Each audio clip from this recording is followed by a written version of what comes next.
Baiklah, Bapak-bapak dan Ibu sekalian, kita lanjutkan kajian kita tentang media ini. Untuk sesi ini, saya akan membahas kemengapaan. Ya. Jadi pertanyaannya adalah, mengapa sih kita menggunakan media? Begitu. Ya. Tentu untuk menjawab pertanyaan ini, kita bisa melihat dari berbagai sudut pandang, dari berbagai dimensi. Namun, saya akan menjawab pertanyaan tersebut dari dimensi manfaat. Ya. Dari berbagai kajian, kita sadari bahwa ternyata ada banyak sekali manfaat yang bisa kita peroleh pada saat kita memanfaatkan media dalam pembelajaran. Di antara manfaat itu adalah, pertama, proses pembelajaran bisa lebih menarik. Karena tentu dengan media, kita bisa menampilkan materi secara bervariasi. Bukan hanya melalui teks, ya, melalui narasi, tetapi juga kita lengkapi dengan visual, gambar-gambar yang menarik. Sekaligus visual dan teks saling melengkapi untuk menyampaikan pesan secara utuh, secara baik. Yang kedua, manfaat dari media dalam pembelajaran tentunya adalah memungkinkan terjadinya proses belajar siswa lebih interaktif. Dengan media-media pembelajaran tertentu, siswa bisa dilibatkan untuk melakukan aktivitas belajarnya. Dia bukan hanya mendengar, tetapi juga dia mencoba, dia juga melakukan mungkin mencoba, meraba, ya, mencium, bila perlu membanting kalau memang diperlukan, ya. Jadi berbagai aktivitas bisa dilakukan oleh siswa dengan memanfaatkan media, gitu ya. Tidak kalah pentingnya manfaat yang bisa kita peroleh terkait dengan waktu. Dengan media yang kita rancang sedemikian rupa, di mana di dalamnya sudah kita sajikan materi secara sistematis, maka waktu kita membelajarkan siswa kita menjadi bisa lebih efisien. Waktu bisa kita kurangi, ya. Karena apa? Karena sederetan aktivitas sudah kita siapkan di dalam media tersebut. Contoh yang paling sederhana misalnya, kalau kita tidak menggunakan media, kita barangkali harus menuliskan pointer-pointer dari materi itu di papan tulis.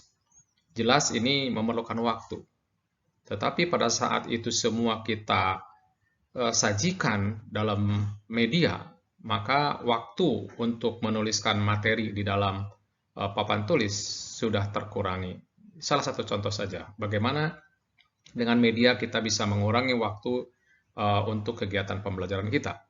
Sehingga waktu yang tersisa bisa kita manfaatkan untuk aktivitas yang lain yang lebih fungsional.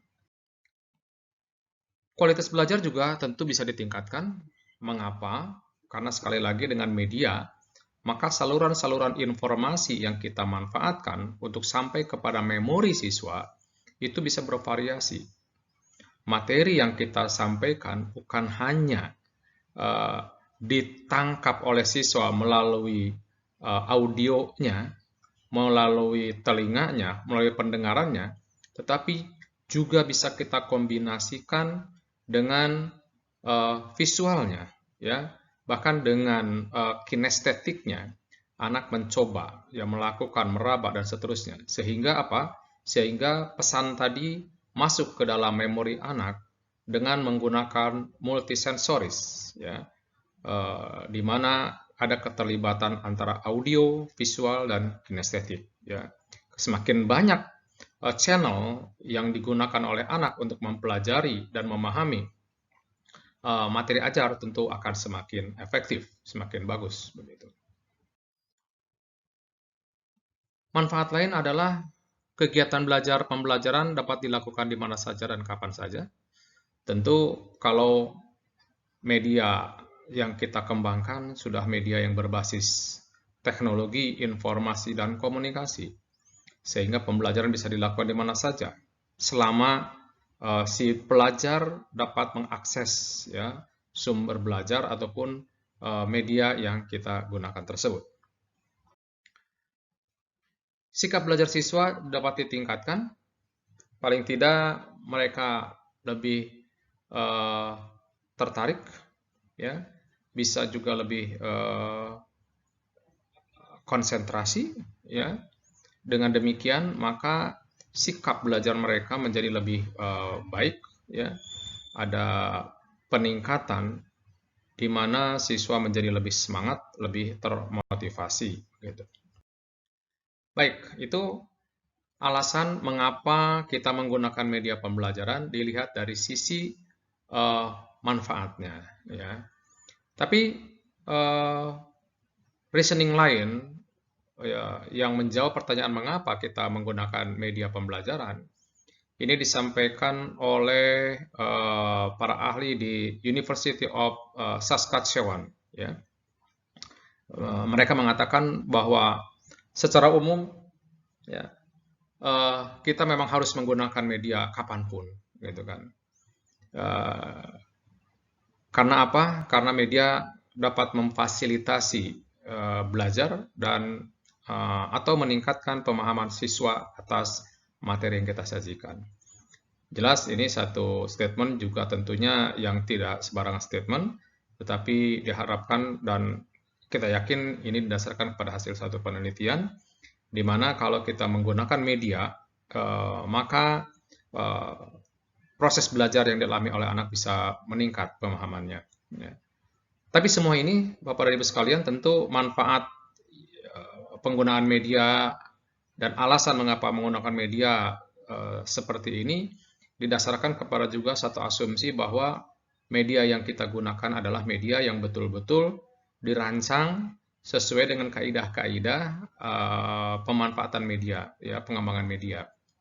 Jadi tentu bukan sembarang media, karena itulah kita harus mencoba mengembangkan media-media yang standar, yang bagus, supaya apa manfaat-manfaat yang tadi diungkapkan bisa diperoleh, ya, dan juga media itu betul-betul bisa memfasilitasi siswa belajar dan meningkatkan pemahaman mereka atas materi yang kita sampaikan.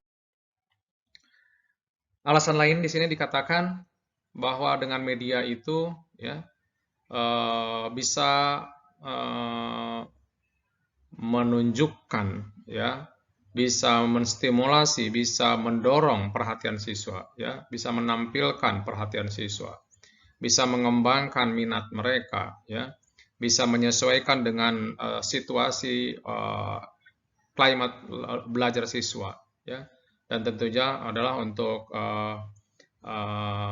mempromot, ya, apa namanya, keterterimaan sebuah ide, ya. Jadi untuk apa namanya, supaya ide-ide itu mudah dipahami oleh siswa, mudah ditangkap oleh siswa, tentu kita perlu bantuan yang disebut dengan media ini.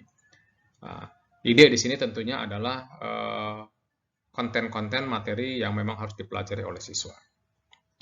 Bapak Ibu sekalian, yang tidak kalah pentingnya sebagai dasar dari pemanfaatan media dalam sebuah pembelajaran adalah beranjak dari teorinya count of experience dari Edgar Dale. Ini yang seringkali kita jadikan dasar mengapa kita menggunakan media. Karena apa? Karena ternyata pengalaman belajar seseorang, pengalaman belajar siswa itu bisa sangat bergradasi tingkat kompleksitasnya, ya. Nah, tentu semakin kompleks ya suatu materi ya, semakin abstrak, ya, semakin relatif lebih sulit dibandingkan dengan yang lebih konkret ya, yang lebih apa namanya real dirasakan oleh siswa. Nah, dari pengalaman dari teorinya count of experience dari Edgar Dale ini disampaikan bahwa eh, pengalaman-pengalaman belajar yang disajikan dan diperoleh melalui teks atau verbal simbol itu adalah pengalaman-pengalaman belajar yang sangat abstrak, ya, tingkat abstraksinya sangat tinggi, ya. Sementara pengalaman-pengalaman belajar yang diperoleh secara langsung, ya, di mana pengalaman langsung anak merasakan eh, sebuah aktivitas, ya, dia melakukan secara langsung satu kegiatan belajar, itu adalah pengalaman yang sangat konkret begitu, ya. Nah, tapi ada kalanya kita memang tidak mungkin melakukan proses pembelajaran secara langsung tadi begitu. Nah, karena itulah kemudian diperlukan media-media ya yang eh, memungkinkan pengalaman belajar itu mendekati semaksimal mungkin tingkat kekonkretannya ya. Karena itulah disebut dengan ada concrete experience ya, ada dramatized experience, demonstration dan seterusnya. Nah, ini tentu memerlukan media-media yang memang cocok ya, yang perlu kita kembangkan begitu. Yang tidak kalah menariknya adalah dari pengalaman tersebut ada satu penelitian yang melihat dan mempertanyakan seberapa banyak sih gitu kan, seberapa banyak sih hasil belajar pada diri siswa tentunya, ya, hasil belajar pada diri siswa itu masih diingat setelah 2 minggu, ya, pada saat mereka belajar dengan cara yang berbeda tadi, dengan media yang berbeda tadi, begitu. Ya. Nah, kelihatan di sini ternyata setelah 2 minggu, ya, kita semua cenderung mengingat apa yang kita pelajari itu hanya 10% saja dari apa yang kita baca, ya. Artinya, kalau pengalaman belajar yang kita peroleh itu diperoleh melalui membaca, karena apa? Karena pesannya, materinya hanya berupa teks begitu, maka ada kecenderungan setelah 2 minggu hanya tinggal 10% saja apa yang kita pelajari tadi. Ya. Itu artinya apa? Artinya ya, ya kecil, ya, sangat kecil. Itu baru 2 minggu. Bagaimana setelah nanti 2 bulan, ya, 2 tahun, mungkin sudah lupa sama sekali begitu, ya. Nah, yang menarik di sini adalah kita masih bisa mengingat sampai 90% apa yang kita lakukan, ya, apa yang kita lakukan. Jadi pengalaman belajar itu diperoleh melalui eh, dramatisasi, ya, dan terutama adalah melakukan secara nyata satu aktivitas, ya, minimal melalui simulasi. Nah, aktivitas-aktivitas seperti ini, ya, karena tadi dia memiliki tingkat kekonkretan yang tinggi, maka ternyata hasil belajarnya masih bisa diingat sampai 90% ya untuk 2 minggu setelah belajar tersebut, ya. Nah, ini juga sekaligus menunjukkan kepada kita bahwa dalam proses pembelajaran memang kita upayakan siswa belajar sampai kepada level melakukan, ya. Atau kalau tidak bisa melakukan secara real, kita upayakan kembangkan media-media pembelajaran yang memungkinkan siswa secara aktif melakukan aktivitas belajarnya, gitu ya. Oke, dan ini ada satu penelitian yang dilakukan oleh People ya tahun 88, di mana People menemukan bahwa ternyata pengetahuan itu ya sebanyak 75% diperoleh melalui penglihatan, ya. Sementara yang diperoleh melalui pendengaran hanya 13%, sementara yang diperoleh melalui aktivitas merasa, mencium, dan meraba hanya 12% saja. Jadi menurut penelitian dari People, ya, 75% pengetahuan yang kita miliki itu diperoleh melalui kegiatan melihat. Ya, tentu ini menjadi satu pertanyaan, ya, apakah memang seperti itu? Ya, tentu kita bisa mendiskusikan, terutama pada saat kita mencoba mengingat dan menerapkan apa yang disebut dengan modalitas belajar, ya, di mana modalitas belajar tentu setiap individu itu memiliki eh, apa namanya daya tangkap, ya, yang berbeda-beda. Artinya ada di antara kita sebenarnya memiliki modalitas belajar visual, ya, yang bisa berbeda dengan teman kita yang auditorial dan ada yang kinestetik.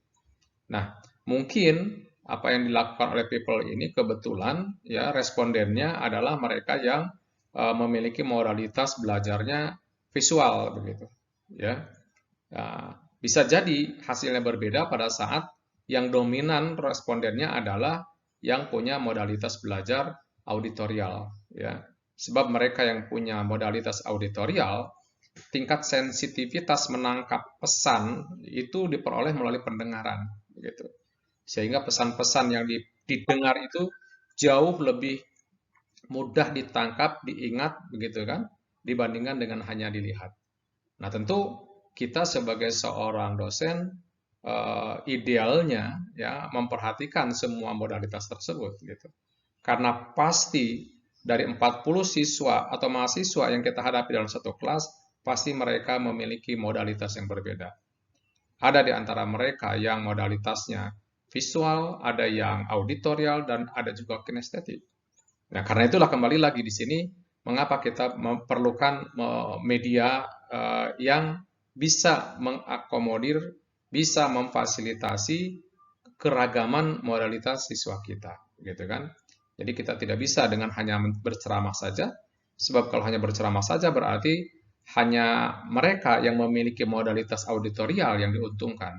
Sementara mereka yang punya modalitas visual menjadi mengalami kesulitan paling tidak, ya. Nah, itulah karena itu kita gunakan media-media yang bervariasi.